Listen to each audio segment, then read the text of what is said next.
தமிழகமே எதிர்பார்த்திருந்த நாட்டையே உலுக்கிய பொள்ளாச்சி பாலியல் வன்கொடுமை வழக்கில் 9 பேரும் குற்றவாளிகள் என நீதிமன்றம் அதிரடியான தீர்ப்பை வழங்கியிருக்காங்க.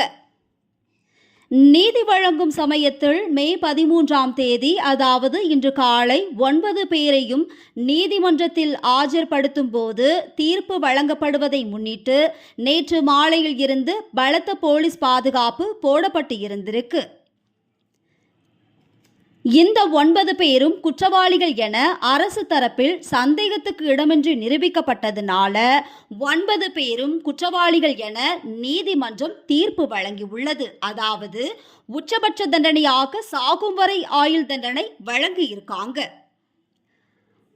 அரசு தரப்பு வக்கீல் சுரேந்திரமோகன் அவர்கள் செய்தியாளர்களிடம் கூறும்போது, சாகும் வரை ஆயுள் தண்டனை விதிக்கப்பட்டிருக்கு நீதிமன்றத்தால். பாதிக்கப்பட்ட பெண்களுக்கு மொத்தமா பாதிக்கப்பட்ட பெண்களுக்கு 85 லட்சம் ரூபாய் நீதிமன்றம் காம்பன்சேஷன் அவார்ட் பண்ணியிருக்காங்க. இது ஒரு அரிதான வழக்கும்னோ, மேலும் பெண்களுக்கு எதிரான வன்கொடுமை சார்ந்ததும்னோ இந்த வழக்கில் வழங்கப்படும் தீர்ப்பு எதிர்காலத்தில் இது போன்ற குற்றத்தை செய்யாதபடிக்கும் அச்சத்தை ஏற்படுத்தும் விதமாகவும் ஒரு நல்ல பாடமாக இருக்கணும்னு இந்த குற்றவாளிகள் 9 பேருக்கும் அதிரடியான தீர்ப்பான சாகும் வரை ஆயுள் தண்டனை என்று தீர்ப்பு வழங்கி இருக்காங்க நீதிபதி நந்தினி அவர்கள்.